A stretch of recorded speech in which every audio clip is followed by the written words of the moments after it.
Hello everyone and welcome sa panibagong episode ng Zambo Eats. Another day, another food review na naman masasaksiyan nyo dito sa aming channel. And today, may bagong paresan na naman tayong nahanap. And nandito siya sa Barangay Maasin.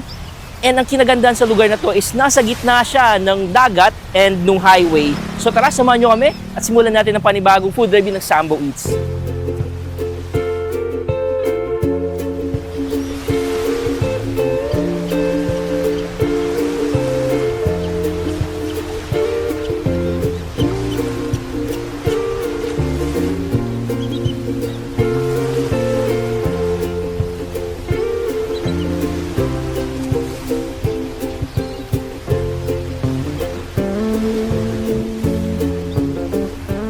So eto na pala guys yung pares ng These Pares. Once again, nandito sila sa Barangay Sinunok. So gitna lang sila nung highway and then nung malawak na karagatan or dagat. Makikita nyo yung view natin, napakaganda. So busog ka na sa pares nila at the same time, busog ka pa sa view kasi maganda yung view. Tabing dagat, sariwa yung hangin. And then marami kang makikitang barko na naka-standby lang and nakakadagdag sa view plus yung sunset na maganda. So makikita nyo mamaya. So tikman na natin yung pares ng These Pares. And then meron din pa tayong in-order na mi goreng. Ito siya, with egg. So titikman din natin to. So yung pares nila, kung makita nyo, merong taba ng baka. And then merong lamang loob. And napakamura lang nung pares nila guys. 60 pesos lang. Pares. And then meron na kayong fried rice na kasama. So eto siya. So tikman muna natin yung sabaw ng pares. Mainit-init pa siya. So amuin muna natin. Mabango yung pares. Then, tikman natin yung sabaw.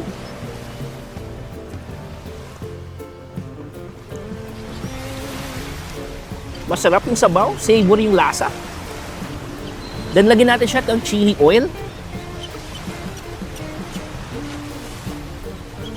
Okay, lagyan na natin siya ng chili oil. Then, mix uli natin. Then, tikman na natin yung laman.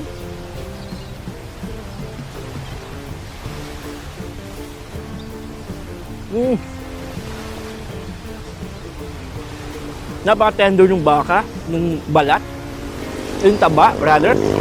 And then yung lamang loob, masarap siya, malasa. Mas na-enhance yung lasa nung nilagay natin ang chili oil nila.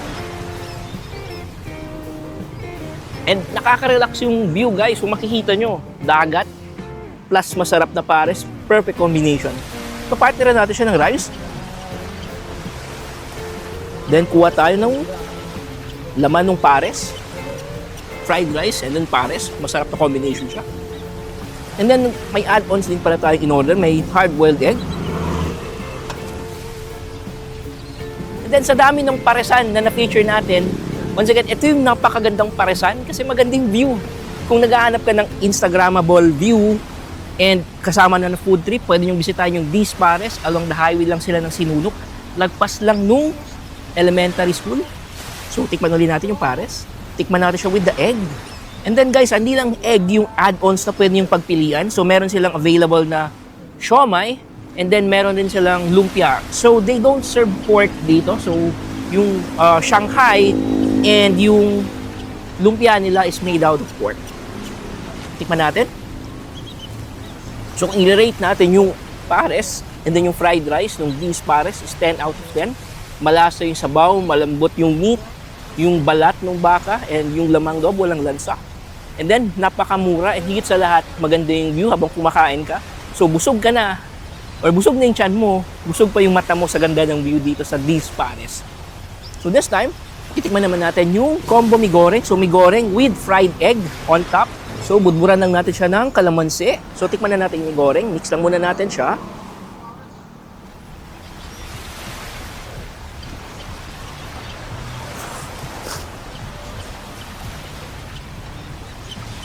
So, masarap yung mi goreng guys, hindi siya dry. And then, masarap yung sauce na nilagay nila. And then this time, titikman natin siya with the egg. So, perfect combination yung mi goreng and yung fried egg. So, ito, malasado pa yung itlog.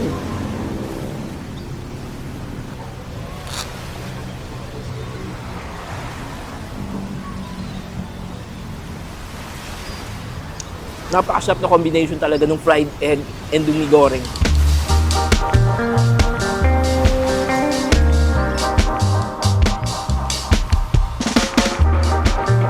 So napakasarap ng migoreng guys. So kung i-rate natin to dito sa Sambo Eats, yung migoreng nung Beast Pares is 10 out of 10.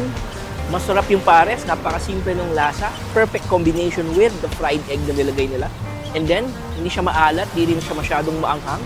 And perfect na perfect, lalo na ganito yung view. Sariwang hangin, masarap na pagkain. Saan ka pa? Kundi dito lang sa Beast Pares. Nandito tayo sa last part ng ating video guys. And once again, kung naghahanap ka ng magandang makakainan, bago, masarap, pwede nyo bisitahin yung Beast Pares. Nandito lang siya sa Barangay Simunok, along the highway lang siya. So once again, gitna lang siya ng highway. And then nung dagat, so eto yung space nila. So may dine-in.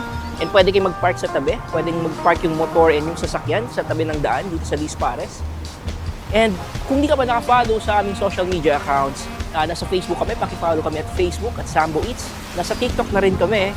And kung may YouTube account ka, paki-subscribe sa aming YouTube account. Doon namin i-upload yung mga full videos din ng mga food reviews namin. So once again, maraming salamat sa suporta and see you in our next video. That's yummy.